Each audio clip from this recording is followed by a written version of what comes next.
ला हौला वला कुव्वता इल्ला बिल्लाहिल अलिय्यिल अज़ीम। अऊज़ु बिल्लाहि मिनश शैतानिर रजीम। बिस्मिल्लाहिर रहमानिर रहीम। अल्हम्दुलिल्लाहि रब्बिल आलमीन वस्सलातु वस्सलामु अला अशरफिल अंबियाइ वल मुरसलीन। क़ालल्लाहु फ़ी शानिही वमा अर्सलनाका इल्ला रहमतल लिल आलमीन। महबूब रब्बिल मशरक़ैन वल मग़रिबैन व जद्दिल हसन वल हुसैन अल मक्की अल मदनी अल क़ुरैशी अल हाशिमी अल मौलाना अबिल क़ासिम मुहम्मद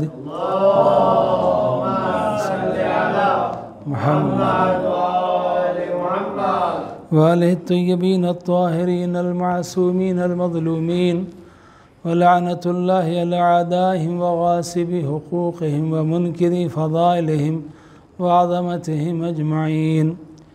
अम्मा बाद फ़क़द क़ाल अल्लाहु तबारक व तआला फ़ी किताबिहिल मजीद व फ़ुरक़ानिहिल हमीद व ख़िताबिहिल मतीन व हुवा अस्दक़ुस सादिक़ीन व क़ौलुहुल हक़। बिस्मिल्लाहिर रहमानिर रहीम।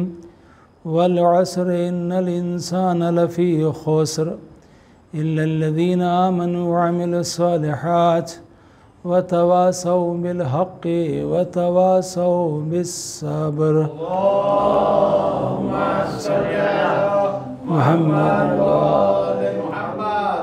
इज़ान मोहतरम,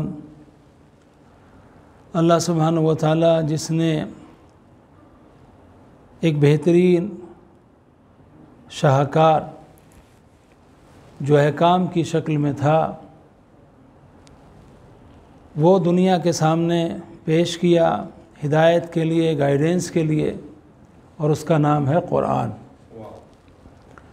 और उस कुरान मजीद का ये सूरा जिसे सूरह असर कहते हैं, अल्लाह सुब्हानहु व तआला इस सूरे के अंदर कसम खा रहा है, वल असर, ज़माने की कसम। इन्नल इंसान लफ़ी ख़ुस्र, इंसान घाटे में है, नुकसान में है, ख़सारे में है। तो अब जाहिर सी बात है, अगर बात यहीं पे ख़त्म हो जाती तो फिर इंसान के अशरफुल मखलूक़ात होने का कोई फ़ायदा ही नहीं था। कि जब जो सबसे बड़ी मखलूक़ है, सबसे अफजल मखलूक़ है, अगर वही घाटे में है तो फिर बाकी मखलूक़ात का क्या होगा। लेकिन अल्लाह सुब्हानहु व तआला ने गुफ्तगू को आगे बढ़ाया। इल्लल्लज़ीना आमनू, सिवाय उन लोगों के कि जो मोमिन हैं, ईमान लाए हैं, व अमिलुस्सालिहात, और उसके साथ नेक आमाल भी करते हैं, व तवासौ बिल हक़्क़ि व तवासौ बिस्सब्र, और हक़ की वसीयत करते हैं और सब्र की वसीयत करते हैं। तो अल्लाह सुब्हानहु व तआला ने इस सूरे के अंदर इंसानों को दो हिस्सों में तकसीम कर दिया। एक वो हैं जो नफ़े वाले हैं, दूसरे वो हैं जो नुकसान वाले हैं। कहा जिसके पास सब कुछ है लेकिन ईमान नहीं है, नुकसान में है। सब कुछ है, नेक आमाल नहीं है, नुकसान में है। सब कुछ है, हक़ के साथ नहीं है, का नुकसान में है। सब कुछ है लेकिन सब्र उसके पास नहीं है, तो वो नुकसान में है। और अगर ये हैं तो कुछ भी नहीं है फिर भी फ़ायदे में है। दुनिया की कोई चीज़ उसके पास, दौलत ना हो, शोहरत ना हो, कोई ओहदा ना हो, लोग उसे ना पहचानते हों, वो गोशा नशीनी की ज़िंदगी गुजार रहा हो, कोई भी हालत हो, लेकिन वो कामयाब है। क्योंकि जिसके पास ये चीज़ें जमा हो जाती हैं वो ज़र का मालिक नहीं होता, वो ज़र का मालिक नहीं होता बल्कि अबू ज़र बन जाता है। सल्लल्लाहु अलैहि मोहम्मद वाले मोहम्मद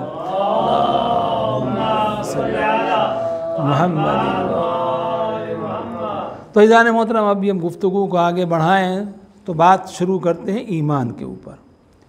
तो ईमान, किन चीज़ों पर ईमान होना चाहिए? तो अल्लाह सुब्हानहु व तआला ने कुरान मजीद कि सूरह बकरा के आगाज़ में कहा कि ज़ालिकल किताबु ला रैब फ़ीह, ये किताब वो है कि जिसमें कोई रैब नहीं है, कोई डाउट की गुंजाइश नहीं है, किसी शक की गुंजाइश नहीं है, जो कुछ है वो हक़ है। हुदल लिल मुत्तक़ीन, और ये किताब मुत्तक़ीन के लिए हिदायत है।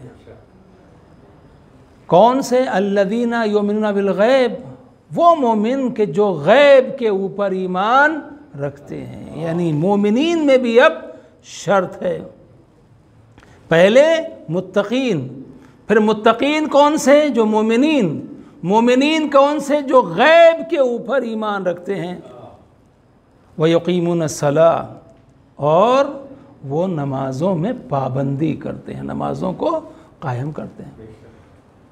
और मिम्मा रज़क़नाहुम युनफ़िक़ून, और जो कुछ अल्लाह सुब्हानहु व तआला ने उनको दिया है उसमें से इन्फ़ाक़ करते हैं, अल्लाह की राह में ख़र्च करते हैं। परवरदिगार तूने दिया है, तेरी अमानत थी, हमने इस्तेमाल भी की, और कुछ दूसरे जो ज़रूरतमंद थे उन तक भी पहुंचा दी। तो ये अब बात और आगे बढ़ी, कहा कि और आगे क्या है? कहा कि और वो ईमान रखते हैं किस चीज़ के ऊपर? कि जो अल्लाह की तरफ से नाजिल हुआ है, उनके ऊपर जो कुछ नाजिल हुआ उस पर ईमान रखते हैं, और जो उनसे पहले नाजिल हो चुका उसके ऊपर भी ईमान रखते हैं। और फिर उसके बाद में क्या है कि वो आखिरत के ऊपर यकीन रखते हैं। यानी उनका ये नहीं है कि बस मर गए बात ख़त्म हो गई, किसने देखा है वहाँ क्या होने वाला है। जो उमर साद ने कहा था नहीं कि जो नक़द मिल रहा है उसके ले लो, उसको ले लो, बात का बाद में देखा जाएगा। तो अब यहाँ पर मसला यानी मालूम ये हुआ कि ईमान का मतलब ये है कि अल्लाह के ऊपर भी ईमान हो, अंबिया के ऊपर भी ईमान हो, सिर्फ एक नबी पर ईमान नहीं बल्कि सारे अंबिया के ऊपर ईमान, कुरान के ऊपर ईमान भी हो, और सिर्फ कुरान पर ईमान नहीं बल्कि कुरान से पहले जो और किताबें नाजिल हो चुकी हैं उनके ऊपर ईमान होना भी ज़रूरी है। और उसके बाद में फिर आखिरत के ऊपर भी ईमान होना चाहिए कि आखिरत है, जज़ा और सज़ा है, अगर अच्छा करेंगे तो हमें उसका बदला मिलेगा, हमें उसका रिवार्ड मिलेगा, और अगर बुरा करेंगे तो हमें अज़ाब मिलेगा, पनिश किया जाएगा। ये सारा सब कुछ होना चाहिए। और अगर ये चीज़ें हो गई तो फिर यही लोग हैं वो जो कामयाब हैं। ये अल्लाह सुब्हानहु व तआला ने बताया। तो अब ये बात जो हो रही है, जाहिर सी बात है कि ये बात सिर्फ ये नहीं है कि भाई तुमने कलमा पढ़ा है, कुरान सिर्फ तुम ही पढ़ सकते हो, नहीं, कुरान सबके लिए आया है, कुरान की दावत सबके लिए है। जो चाहे ईमान ले आए, जो चाहे नेक अमाल कर ले, और उसके बाद कामयाब हो जाए। अज़ीज़ान मोहतरम, ये ईमान जो कुरान के ऊपर है, और उसमें शर्त ये है कि कुरान में ज़रा सा भी शक नहीं होना चाहिए। कुरान में ज़रा सा भी शक नहीं होना चाहिए। अब एक बात आ गई, अर्ज़ किए देता हूँ।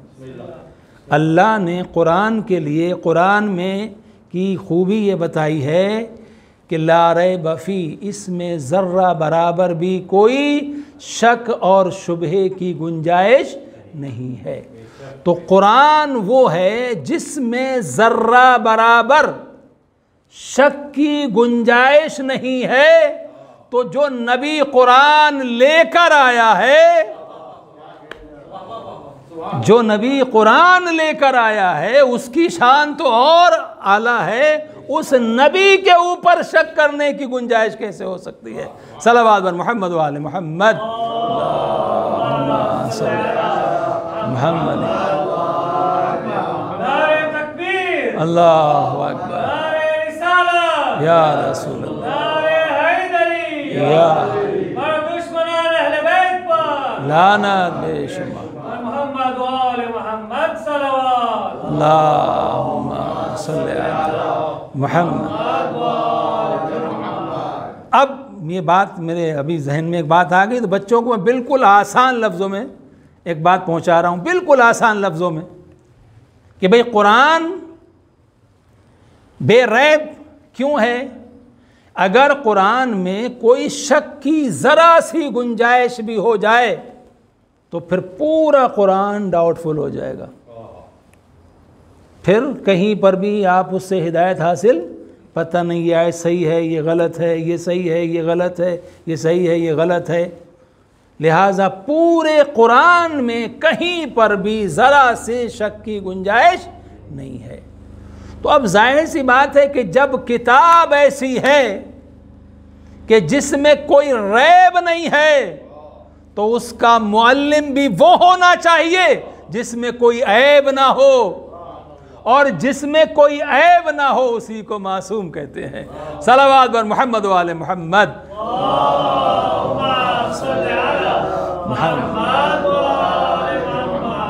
हैं लोग हमसे कहते हैं आप अपने आइम्मा को मासूम मानते हैं। अरे भाई मानते नहीं है, आइम्मा को मासूम मानना हमारी मजबूरी है। अगर आइम्मा को मासूम ना माने तो दीन किससे लें? अगर वो उनसे ख़ता का इम्कान हो तो हम उनकी कौन सी बात को मानेंगे, कौन सी बात को नहीं मानेंगे। तो इज़ान मोहतरम, अब तमाम अंबिया पर ईमान ज़रूरी, लेकिन हुक्म किसका मानना है? अपने नबी अहमद मुज्तबा मोहम्मद मुस्तफ़ा सल्लल्लाहु अलैहि वसल्लम का।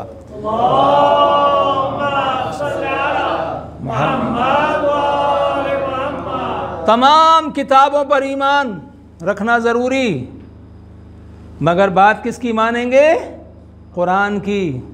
उन किताबों में कुछ भी हो हम उनकी बात को नहीं मानेंगे अगर कुरान का हुक्म कोई दूसरा हो, चूँकि वो किताबें अपने ज़माने के लिए थीं।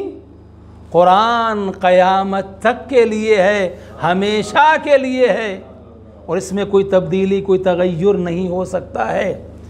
अज़ीज़ान मोहतरम, ये जो मैंने इतनी तमहीद आपके सामने पेश की है वो इसलिए की है कि ईमान के सिलसिले में बात करना भी ज़रूरी है। दूसरी चीज़ ये कि आजकल कुरान के ऊपर दुश्मनान इस्लाम की तरफ से अटैक बहुत ज़्यादा किया जा रहा है। और वो अटैक किस तरीक़े का है? पहले जो अटैक हुआ वो ये था कि कुरान के ख़िलाफ़ किताब लिखी गई, सैटेनिक वर्सेस लिखी गई, लेकिन नतीजा ये हुआ कि लिखने वाला खुद मुँह पिटा के ऐसा जलील हुआ कि कुरान तो सारी दुनिया में और आम होता चला गया और उसका खुद वजूद एक कब्र की तरीक़े से सिमट के रह गया। फिर एक औरत निकली, तस्लीमा नसरीन, उसने कुरान के ख़िलाफ़ लबकुशाई की, वो भी जलील हो गई। जो जो कुछ लिखता गया वो जलील होता गया। कुरान के ख़िलाफ़ कोई ठोस बात नहीं कर सका और कर भी नहीं सकता है। अल्लाह ने चैलेंज किया है, सिर्फ इंसानों को नहीं, का इंसान और जिन्नात मिल भी जाओ और उसके बाद भी तुम कुरान के जैसी कोई किताब लाना चाहो तो नहीं ला सकते। कुरान तो दूर की बात है, किसी सूरे के जैसा सूरा नहीं ला सकते। और आज तक किसी की इतनी भी मजाल नहीं हुई कि कोई आयत के मुकाबले में आयत भी लेकर आ जाए। तो इशारा करना, उंगली उठाना बहुत आसान है, ये सही नहीं है, ये सही नहीं, ये सही नहीं है। अच्छा, मज़े की बात यह है कि कुरान के ऊपर एतराज़ वो करते हैं जिन्होंने कुरान को न कभी पढ़ा है, न कभी समझने की कोशिश की है, न कुछ जानते हैं। बस कहीं से कुछ सुन लिया, कुरान में ये लिखा है, कुरान में ये लिखा है। अब हर जगह एक बीमारी हो गई है या कि ये फ़ैशन हो गया है। कुरान के ख़िलाफ़ बोलना एक फ़ैशन है। पहले हिंदुस्तान में नहीं होता था, किसी की मजाल नहीं थी जो कुरान के ख़िलाफ़ बोले, लेकिन वहाँ आजकल जो एक माहौल है वहाँ का, तो वहाँ पे भी जिसे भी देखिए वो कुरान के ख़िलाफ़ बात करता है। उनसे पूछिए कभी आपने कुरान देखा है, कभी पढ़ा है? तो नहीं पढ़ा होगा, नहीं देखा होगा। वो उसमें कुरान में लिखा है कि जहाँ कहीं काफिर मिल जाए उसको मार दो। हैं, कुरान में लिखा हुआ है जहाँ कहीं काफिर मिले उसको मार दो। अरे भाई पहले कुरान पढ़ो, बात कहाँ की हो रही है, किसकी हो रही है? ये तुम्हारी बात नहीं हो रही है, ये उन कुफ्फार मक्का की बात है जिन्होंने मुसलमानों पे जुल्म किए हैं, जो उन्होंने मुसलमानों को कत्ल किया है, मक्के से निकाला है और उसके बाद भी मुसलमानों पर हमला कर रहे हैं। वो बार बार रसूलुल्लाह से फरियाद करते थे, हम कब तक मार खाते रहें, हमें भी इजाज़त दीजिए कि हम इनसे बदला लें, हम इनका मुकाबला करें। नबी कहते थे खामोश रहो, खामोश रहो। जब हद से ज़्यादा जुल्म बढ़ गया तो अल्लाह सुब्हानहू व तआला ने कहा कि जो तुम पर जुल्म करते हैं, अगर तुम्हें कत्ल करना चाहते हैं, अगर वो तुम्हारे मुकाबले की आए तो जहां भी मिले तुम उन्हें कत्ल कर दो। यानी जो तुम्हें कत्ल करना चाहते हैं और जो पहले से जुल्म कर रहे हैं, तुम उनसे बदला ले सकते हो। यानी ये इजाज़त मिली है मुसलमानों को उन लोगों से कि जो उनके ऊपर जुल्म कर रहे थे। ये नहीं है कि जो भी काफिर कहीं मिल जाए उसको मार दो। अरे काफिर को पैदा किसने किया है? इसने कुफ्र किया है ना। अल्लाह ने तो नहीं कहा कि मेरा बंदा है, नहीं है, अल्लाह का तो बंदा है ना। वो खुदा जो किसी जानवर के ऊपर जुल्म बर्दाश्त नहीं करता, वो इस्लाम जो किसी जानवर पर जुल्म को पसंद नहीं करता। वज़ू का पानी है, नमाज के लिए आप जा रहे हैं और वज़ू का पानी है, साथ में कोई जानवर है, आपके जानवर प्यासा है। नमाज क्या है? तवज्जो कीजिएगा, नमाज क्या है? खैरुल अमल। नमाज क्या है? खैरुल अमल। ये मुसलमान खैरुल अमल अंजाम देने के लिए जा रहा है। वो नमाज जो मोमिन की मेराज है उसको अंजाम देने के लिए जा रहा है। और नमाज के लिए ज़रूरी है कि पहले वज़ू करे, लेकिन ये पानी लेके वज़ू करना चाहता था। इसने जानवर को देखा और इसे ये महसूस हुआ कि जानवर प्यासा है। शरीयत कहती अगर दूसरा पानी नहीं है तो तुम्हारे लिए वज़ू करना जायज़ नहीं है। ये जो वज़ू का पानी है इसको जानवर को पिलाओ और तयम्मुम करके नमाज पढ़ो। जो इस्लाम जानवर के ऊपर जुल्म बर्दाश्त, यहाँ जुल्म की बात नहीं, प्यास की बात है। जानवर की प्यास को बर्दाश्त ना करे, वो किसी इंसान की। भाई कुरान ने जो अहकामात बताए हैं, पड़ोसियों के अहकामात बताए, इस्लाम ने बताए, उसमें कहीं लिखा है कि तुम्हारा पड़ोसी जो है मोमिन हो तब मदद करना, मुसलमान हो तब मदद करना, तुम्हारा रिश्तेदार हो तब मदद नहीं। कोई भी पड़ोसी हो, जो भी तुम्हारा पड़ोसी है उसका ख्याल रखना तुम्हारी जिम्मेदारी है, तुम्हारे ऊपर वाजिब है कि पड़ोसी का हक अदा करो। तो यहाँ ये तो नहीं कहा गया कि कौन है पड़ोसी कौन नहीं है, यानी इसका मतलब ये। अब जो बातें होती, मैंने कहा कि ये सुनी सुनाई बातें, इस्लाम में इतनी सारी जो परेशानियाँ पैदा हुई, क्यों? सुनी सुनाई आज तक हैं। शियों का कुरान जो उसमें 40 पारे हैं, है कि नहीं है? बताइए आप। अब अल्लाह का शुक्र है चूँकि चीज़ें सब बहुत सामने आ गई हैं। अब शियों का कुरान कौन सा है, वो नेट पे दिखाई दे रहा है, सब कुछ हो रहा है। तो जो पढ़े लिखे लोग हैं वो अब समझ गए कि नहीं, ये तो सब हमको बेवकूफ़ बनाने की बातें हो रही हैं। अब आप बताइए कि जिस मज़हब की बुनियाद झूठ के ऊपर रखी हो, और झूठ भी सफ़ेद झूठ बोल रहे हो, सफ़ेद, एक झूठ भी दो तरीके के होते हैं, एक होता है झूठ और एक होता है सफ़ेद झूठ।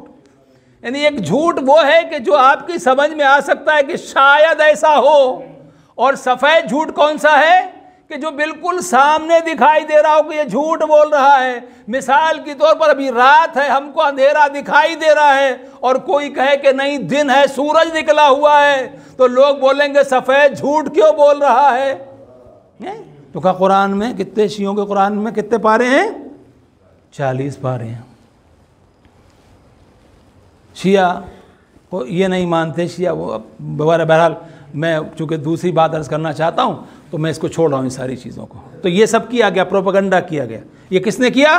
मुसलमानों ने शियों के ख़िलाफ़। अब जो दुश्मनान इस्लाम है वो प्रोपेगेंडा कर रहे हैं किसके लिए? मुसलमानों के ख़िलाफ़। तो वो सबसे ज़्यादा अटैक किस पर कर रहे हैं? कुरान के ऊपर। क्यों? चूँकि कुरान से मुकाबला करने की उनमें ताकत नहीं है। तवज्जो कीजिएगा, मैं आपके अज़हान को कहाँ ले जाना चाहता हूँ। चूँकि कुरान से मुकाबला करने की उनमें ताकत नहीं है, रसूलुल्लाह की शान में गुस्ताखी करके देख ली। अब जाहिर सी बात है, पैगंबर निगाहों के सामने तो नहीं है, तो अपने कुछ भी कह देते हैं, ये है वो है। लेकिन रसूलुल्लाह का मोइज़ा सामने है। ठीक है, नबी से बात बाद में करना, पहले जो नबी का मोइज़ा है उसका मुकाबला करो। तो अब जब नहीं हुआ तो फिर क्या होता है कि जब कलम से इंसान मुकाबला नहीं कर पाता तो फिर वो हाथ आग लगाने के लिए बढ़ते हैं। जब इंसान मुकाबले की ताकत नहीं रखता तो मजबूर होकर क्या करता है? वो जुल्म का रास्ता इख्तियार करता है, वो जलाने के लिए आ जाता है। अभी जो स्वीडन के अंदर हुआ वाक़या, कुरान मजीद को जलाने की कोशिश की गई। अब जाहिर सी बात है, कुरान को कौन जला सकता है? असले कुरान कहाँ है? लोहे महफूज के ऊपर है। कुरान किसके पास है? का जो वारिस कुरान है, इमाम ज़माना के पास कुरान है। तो वो एक जो कुरान की कॉपी थी उसको जलाने की कोशिश की गई, जलाया गया मुसलमानों को मुश्तइल करने के लिए।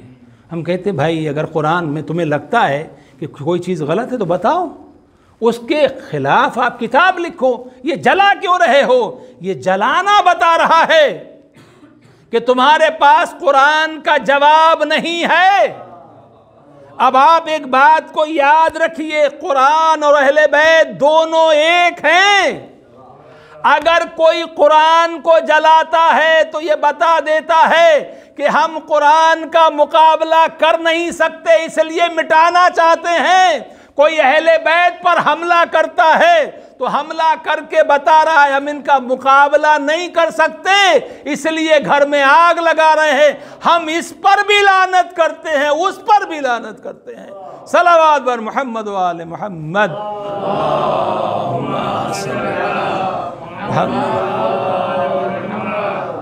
तो इज़ान मोहतरम, ये जो कुरान की मंजिल है अल्लाह की किताब है, और ये जाहिर सी बात है कि तमाम इंसानियत के लिए आई है। तबारकल्लज़ी नज़्ज़ल फ़ुरक़ान अला अब्दिही लियकून लिलआलमीन नज़ीरा। बाबरकत है वो खुदा जिसने अपने बंदे के ऊपर फ़ुरक़ान को नाजिल किया, लिलआलमीन नज़ीरा, ताकि वो आलमीन को डराए। तो कुरान काहे के लिए आया है? कुरान आपको जहन्नुम से बचाने के लिए आया है। यानी कोई भी इंसान हो, सबके लिए है। कुरान सबके लिए आया है, सबको दावत दे रहा है। वनुनज़्ज़िलु मिनल कुरान मा हुवा शिफ़ाउन व रहमतुल लिल मोमिनीन वला यज़ीदुज़ ज़ालिमीन इल्ला खसारा। अल्लाह फरमाता है कि हमने कुरान में जो कुछ नाजिल किया है ये मोमिनीन के लिए शिफा है और रहमत है, लेकिन ज़ालिमीन जो हैं वो इससे खसारे के अलावा और कुछ नहीं पाएंगे। यानी इसका मतलब ये कि वहाँ तो सब कुछ मौजूद है, लेकिन तुम्हारा दामन इस लायक नहीं है कि उस दामन में तुम मोतियों को जमा कर सको। कुरान तो सबको दावत दे रहा है, आ जाओ। तो इज़ान मोहतरम, कुरान मजीद की अज़मत वो है कि जिसे कोई कम नहीं कर सकता है कुरान का जो। और हमें भी कुरान मजीद के ऊपर बहुत फोकस करना चाहिए। कुरान के ऊपर हमें बहुत ज़्यादा फोकस करना। हम अपने बच्चों की तालीम पर बहुत पैसा खर्च करते हैं कि हमारे बच्चों की ज़िंदगी कामयाब हो जाए, वो ज़िंदगी में कामयाब हों, करना भी चाहिए। इस्लाम नहीं चाहता कि आप किसी मैदान में पीछे रह जाएं, आप आगे बढ़िए। आपके बच्चे साइंटिस्ट हों, आपके बच्चे इंजीनियर हों, अच्छे डॉक्टर हों, आपके बच्चे जो है हर मैदान में आगे हों, मगर उनका कुरान से राबिता होना चाहिए। क्योंकि अगर ये कुरान से इनका राबिता रहा, अहले बैत से राबिता रहा, तो ये कभी गुमराह नहीं होंगे। और अगर कुरान और अहले बैत से इनका राबिता कमज़ोर हो गया तो ये कभी भी बहक सकते हैं, राह हक़ से हट सकते हैं। इसीलिए एक बहुत मशहूर हदीस है, बुखारी में भी है और बहुत सारी किताबों के अंदर मौजूद है। अब मैं आपको उस मकाम पे भी लाना चाहता हूँ अपनी बात के साथ कि इंशाअल्लाह थोड़ा सा आप महसूस भी हो जाएं कि पैगम्बर ने फरमाया खैरुकुम मन तअल्लमल कुरान व अल्लमहु, तुम में से बेहतर कौन है, यानी रसूलुल्लाह अपनी उम्मत से कह रहे हैं, तुम में से बेहतर कौन है जो कुरान सीखे और सिखाए। लिहाजा कुरान का सीखना भी ज़रूरी है और जितना मुझे आता है उतना दूसरों को सिखाना भी ज़रूरी है। अज़ीज़ान मुहतरम, मैंने कहा कि अब मैं आपको उस मकाम तक ले जाना चाहता हूँ। चलिए सारी बहसों को छोड़ दीजिए, मौला अली की बहादुरी की बात मैं नहीं करता, मौला अली की सखावत की बात मैं नहीं करता, मौला अली के नूर की बात मैं नहीं करता, मौला अली के रसूलुल्लाह से रिश्ते की बात नहीं करता, मैं मौला अली की विलादत की बात नहीं करता, मैं सारे मौला अली के फ़ज़ाइल को हटा रहा हूँ।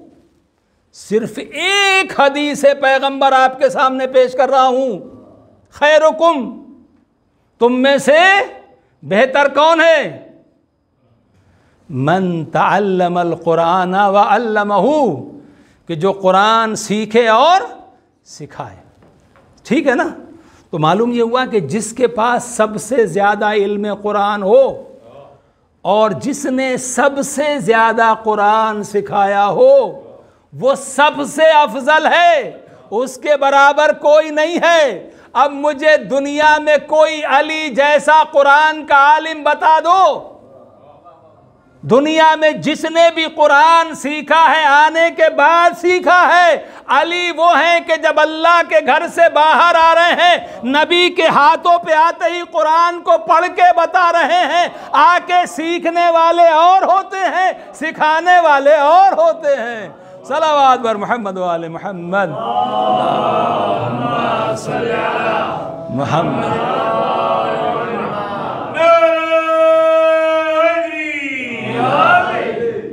और उसके बाद फिर इमाम का चैलेंज, मुझसे कुरान के बारे में पूछो, मैं बताऊंगा कौन सी आयत खुश्की में नाजिल हुई, कौन सी तरी में नाजिल हुई, कौन सी मैदान में नाजिल हुई, कौन सी घर में नाजिल हुई, कौन सी मस्जिद में नाजिल हुई, कोई ज़ाहिर क्या है, बातिन क्या है, नासिक कौन सी है, मनसूख कौन सी। मुझसे पूछो कुरान नहीं। और सुनिए आप भी, तो मौला अली की बात तो बहुत बड़ी है।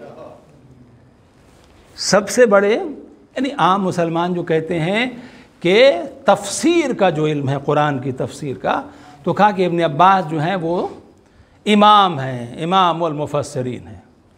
तो एक दिन इब्न अब्बास ने ये कह दिया कि अगर मेरे ऊँट की मिहार गुम हो जाए तो मैं कुरान से पूछूंगा कि बता मेरी ऊँट की मिहार कहाँ है।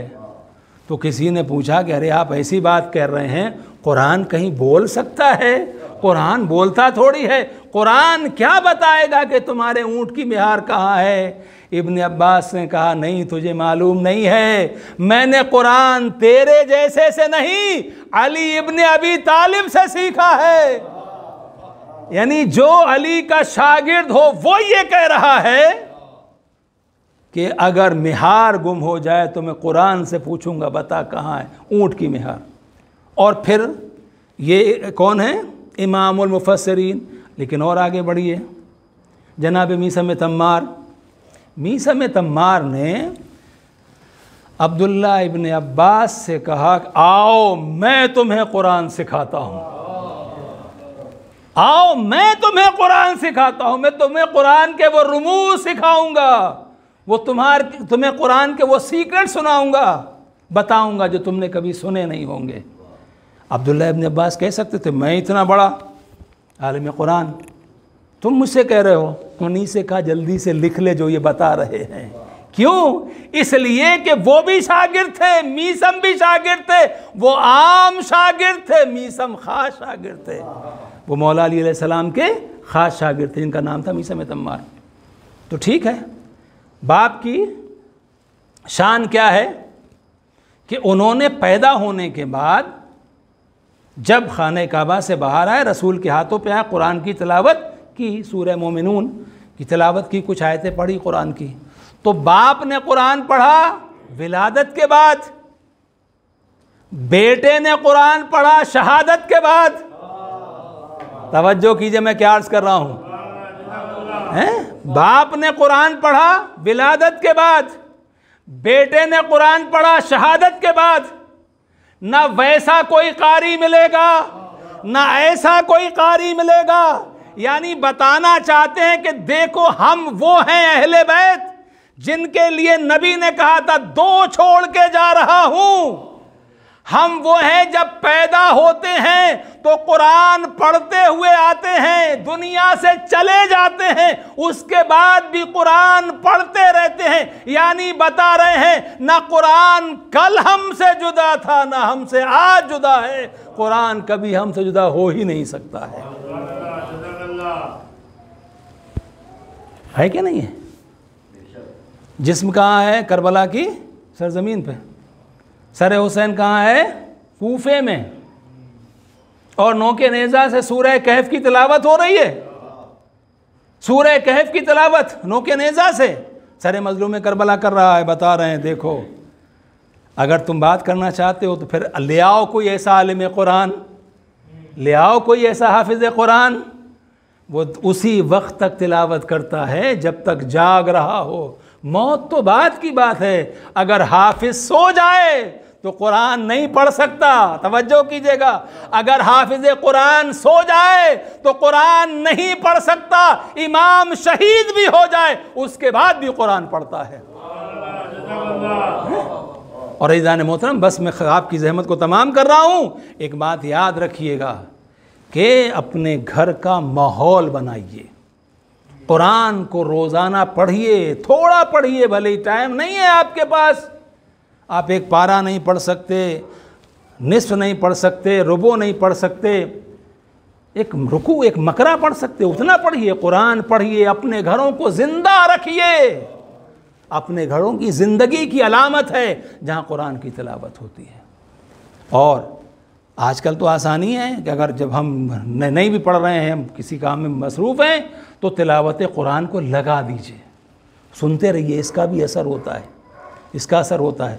और ये असर जो है ना सिर्फ हम पे नहीं होता, उन बच्चों के ऊपर भी होता है जो माँओं के शिकम के अंदर मौजूद हैं, उन बच्चों पर भी होता है। जो छोटे बच्चे हमारी बात को समझते नहीं हैं, जो हमारी बात को समझते नहीं हैं, वो भी जो कुरान की आवाज़ या कोई दूसरी आवाज़ जो जाती है उनके अंदर, वो बड़े होने के बाद असर रखती है। दलील पेश करूं?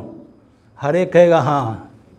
अगर ये आवाज़ असर ना रखती होती तो बच्चे के पैदा होने के बाद उसकी दाहिनी कान में अजान और बाएं कान में इकामत नहीं कही जाती।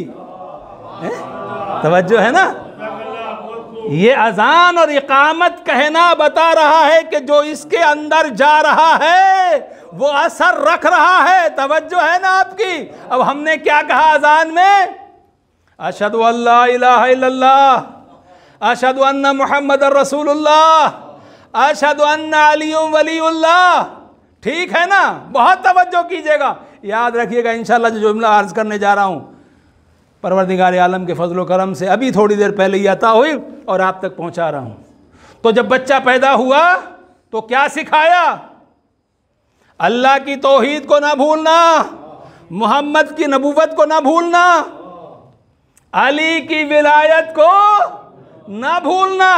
अब पूरी जिंदगी गुजर गई, इंतकाल हो गया, कब्र में उतार दिया। अब पूछा जो पहला सबक था याद है? भूले तो नहीं हो? इस्माइफम इस्माइफम इस्माइफम, यानी हम बताते हैं कि देखो मोमिन की शान वो होती है, अली वाला वो है जो पैदा होने के बाद अजान की आवाज़ को समझता है, हुसैन वाला वो है जो मरने के बाद तलकीन की बात को समझता है। सलावत बर मोहम्मद व आले मोहम्मद।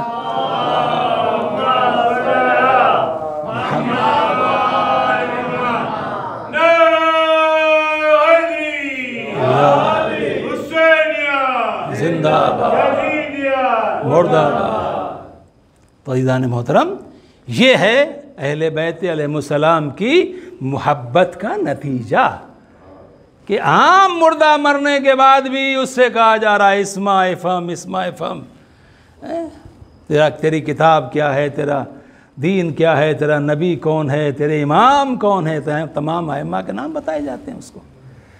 तो अज़ीज़ान मोहतरम, हम अपने माहौल को अपने घर में कोशिश करें। पहली बात, अपने बच्चों को कुरान की तालीम ज़रूर दें। दूसरी बात, तिलावत का वक्त ज़रूर निकालें। खाली का वक्त हो तो कुरान की तिलावत लगा लिया करें। आजकल तो मोबाइल फ़ोन में कहीं अगर हम रास्ते में गाड़ी में भी जा रहे हैं तो कुरान की तिलावत लगा सकते हैं। अच्छा, ये जुल्म जो आजकल हो रहा है ना, एक जुल्म भी हो रहा है, जुल्म भी बराबर से चल रहा है कुरान और अहले बैत दोनों के ऊपर। अब नौहे, बहुत सारे नौहे चल रहे हैं किसकी धुन पे? गानों की धुन पे। अब जाहिर सी बात, हम जैसों को तो नहीं मालूम, तो दूसरे लोग कहते हैं कि अरे वो वाला गाना था, बिल्कुल वही वाली धुन उसी पे चल रहा था, कसीदा, गानों की धुन। और माशाअल्लाह माशाअल्लाह, अल्लाह उन्हें हिदायत दे और हम सबको हिदायत दे। एक्टिंग ऐसी कि लगता है कि कोई कसीदा पढ़ने वाला नहीं है, बल्कि कोई स्टार है स्टेज के ऊपर। अब ये बीमारी जो है वो कुरान की तिलावत में भी नई नई सी धुनें जो है वो उसमें भी निकाली जा रही है जाने मोहतरम। तो अल्लाह हमें इन तमाम वबाओं से, बलाओं से महफूज रखे और वो जो अहले बैत अलैहिस्सलाम का जो रास्ता है, जो रसूलुल्लाह का रास्ता है, जो कुरान का रास्ता है, उस पर साबित कदम रखे। इज़ान मोहतरम, इस्लाम किसी भी इंसान से नफ़रत नहीं करता है। इस्लाम अगर किसी से नफ़रत करता है तो वो अमल से नफ़रत करता है। अगर किसी का बुरा अमल है, उस बुरे अमल से नफ़रत इसलिए है ताकि उसकी बुराई रुक जाए, वो अच्छा इंसान बन जाए। इंसान से नफ़रत नहीं होती। और इसीलिए आप देखिए कि करबला के मैदान में इमाम हुसैन अलैहिस्सलाम के साथ जो शहीद होने वाले हैं, जो शोहदा हैं, वो शोहदा, बहुत से लोग उसमें ऐसे हैं, कुछ लोग उसमें ऐसे भी हैं कि जिनका इस्लाम से वास्ता नहीं था, लेकिन किरदारे हुसैन ने उनको इस तरीके से, वो मकनातीसियत थी उसके इमाम हुसैन अलैहिस्सलाम के किरदार में कि जैसे मकनातीस जो है वो खींच लेता है। अभी शादी हुई है, ज़ौजा को रुखसत करवा के लेके आ रहा है, माँ साथ में है, देखा है काफ़िला जा रहा है, चंद अफराद हैं उस काफ़िले में, औरतें भी हैं, बच्चे भी हैं, और उसके पीछे एक लश्कर है, 1000 का लश्कर है जो उसका पीछा कर रहा, ताक़ुब कर रहा है, इधर नहीं जाना उधर नहीं जाना। एक मरतबा पूछा, भाई ये कौन है, ये जो है, ये जो जा रहा है, तुम इसका पीछा कर रहे हो, कौन है ये? कहा ये हुसैन इब्ने फ़ातिमा है। हुसैन इब्ने फ़ातिमा, मुसलमानों के रसूल की बेटी का बेटा? कहा क्या तुम हुसैन को जानते हो? हाँ जानते हैं। कैसे जानते हो? कहा हमारे पादरी जब भी कभी मुबाहले की बात होती है तो हुसैन का नाम ज़रूर लेते हैं। हुसैन का नाम ज़रूर लेते हैं। हुसैन भी आया था। फिर तुम लोग पीछा क्यों कर रहे हो? कहा हाकिम का हुक्म है। इन्होंने ख़ता क्या की है? कहा हाकिम चाहता बैत करें, हुसैन बैत करें। किसकी? यजीद की। यजीद वो जो मैसूना का बेटा है। हाँ, कहा गज़ब कर रहे हो, फातिमा का बेटा? कौन कह रहा है? ये ईसाई है, क्रिश्चियन है, ये मुसलमानों के लश्कर से कह रहा है जो कलमा पढ़ने वाले हैं। का गज़ब कर रहे हो, फातिमा का बेटा मैसूना के बेटे की बैत करे? तुम जानते हो यजीद को?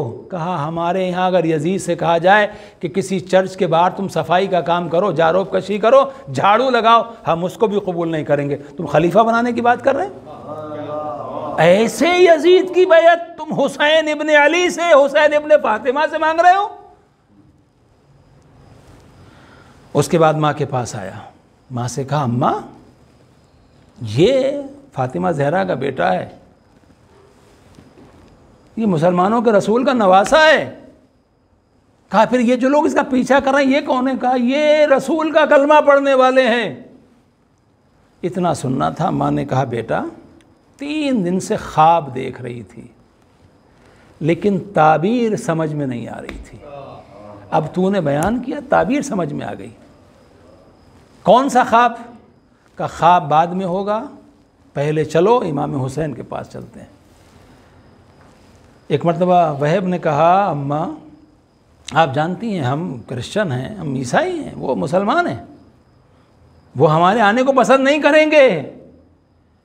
माँ ने कहा, कमर ने कहा तू आम मुसलमानों की बात मत कर, ये फातिमा ज़हरा का बेटा है, ये अली मुर्तज़ा का बेटा। तूने कभी सुना है अहले बैत ने, आले मोहम्मद ने कभी गैर मुस्लिम के साथ ज़रा सा भी बुरा सलूक किया हो, किसी को इज़्ज़त न दी हो, किसी को मान न दिया हो? चलो चाचा अम्मा बाद में चलेंगे, पहले ये तो बता दो आप वो जो ख्वाब की बात आप कर रही थी वो ख्वाब क्या देखा था? का 3 दिन से मैं मुसलसल ख्वाब में ये देखती थी कि हज़रत मरियम आती हैं और मुझसे कहती हैं कमर मुझ मरियम को फातिमा ज़हरा के सामने सुरखरू कर दें। ये सुन के मैं सोचती थी कि इसका मतलब क्या हो सकता है? फातिमा ज़हरा, जनाब मरियम, फातिमा ज़हरा मुसलमान मानते हैं। का 3 दिन तक ये हुआ और कभी मैं फातिमा ज़हरा को ख्वाब में देखती थी और वो कहती थी कमर मेरी बहन मरियम की बात को भूलना नहीं, जो ये कह रही है उसके ऊपर अमल कर ले।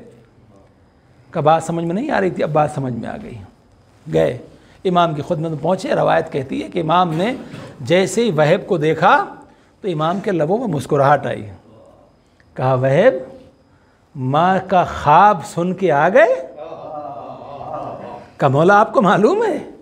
कहा हाँ मुझे मालूम है। जाहिर सी बात है इमाम अपने हर उस जानिसार का इंतज़ार कर रहे थे जो इमाम के साथ मुलाकात होने वाला था। आप याद रखिएगा कुछ लोग वो भी थे जिनसे इमाम कह रहे थे चले जाओ, और ये अभी तक गैर मुस्लिम है और इमाम मुस्कुरा के कह रहे हैं कि अच्छा आ गए हो, तो अब अगर हमारी मदद करना चाहते हो तो हमारी सफ़ में शामिल हो जाओ। कलमा पढ़ा, मुसलमान हो गए। अब उसके बाद करबला, बिल्कुल करबला के करीब की मंजिल थी ये। अब करबला पहुंच गए और करबला जाने के बाद आशूर का दिन आ गया। एक मरतबा माँ अपने बेटे को मुखातिब करके कहती है बेटा वहब हम तुम्हें क्यों लेकर आए थे? हम इसलिए लेकर आए थे ना कि तुम इमाम हुसैन अलैहिस्सलाम की नुसरत करो।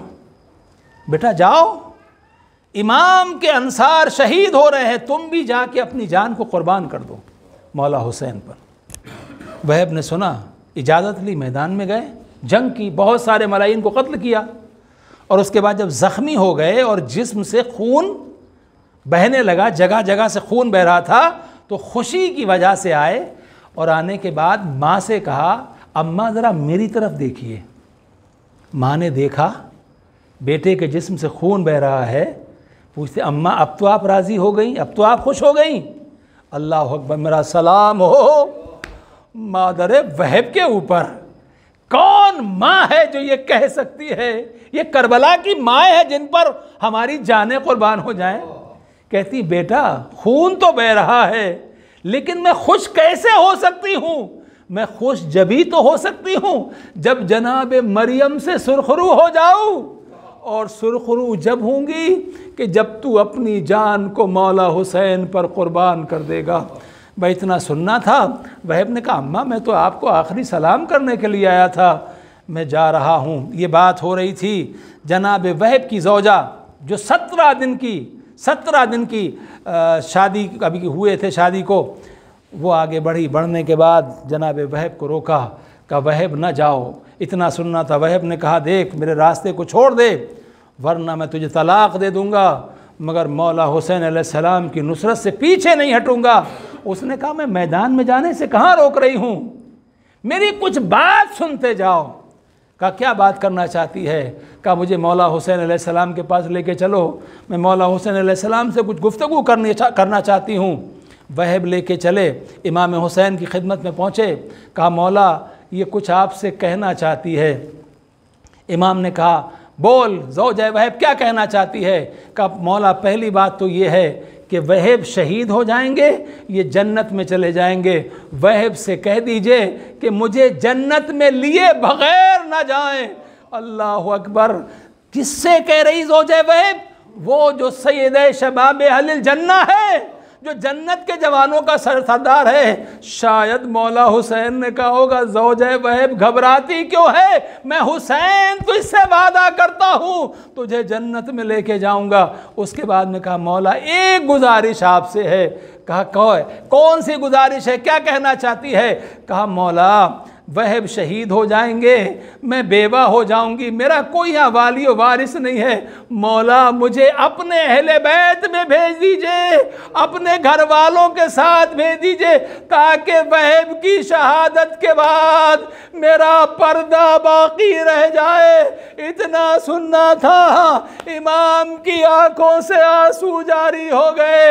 ए ज़ौजे वहब, मैं ज़ैनब के पास तो भेज सकता हूँ, लेकिन ये जमानत नहीं ले सकता कि तेरा पर्दा बाकी रहेगा। अरे रवायत कहती है वहब मैदान में गए, जंग की एक मंजिल वो आई जब वहब शहीद हो गए। अरे जालिमों ने वहब के सर को काटने के बाद एक मर्तबा देखा दरे खेमा पर मादरे वहब और ज़ौजे वहब खड़ी हुई थी, सर को उनकी तरफ फेंका। ज़ौजे वहब ने बढ़ के एक मर्तबा अपने शौहर के सर को लिया, चेहरे को खून से साफ किया, प्यार करने लगी। वहब तुम दुनिया से रुखसत हो गए। अरे एक मर्तबा जालिम आगे बढ़ा, ज़ौजे वहब के सर पर वार किया, हानिया जमीन पर गिरी।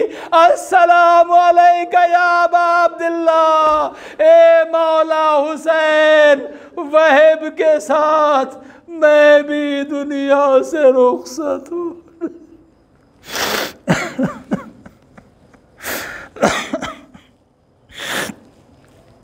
अल्लाह रहमतुल्लाह अला कौम सालिमीन सयालमुल लज़ीना ज़लमू इलाही बिहक़्क़ ज़हरा व अबीहा व बालिहा व बनिहा। परवरदिगार हमारे ज़िक्र को कबूल फरमा। मेरे माबूद, जो मोमिन मोमिनात बीमार हैं उन्हें शिफ़ाए कामिल आजिल अता फरमा। मेरे माबूद, आज़ादारान सिद्दीक़ शुहदा अलैहिस्सलाम की हिफाजत फरमा, जो मरहूमीन उनकी मग़फ़िरत फरमा। मेरे माबूद, हमारे ईमान की हिफाजत फरमा, ईमान के साथ हमें नेक अमाल करने की तौफ़ीक़ इनायत फरमा। मेरे माबूद, हाज़रीन मजलिस की जो भी जायज़ हाजात हैं उन सब को कबूल फरमा। मेरे माबूद, दुनिया में जहाँ जहाँ भी मोमिनीन हैं उन सब को तमाम आफ़ात व बलैयात और बीमारियों से, परेशानियों से महफूज रख।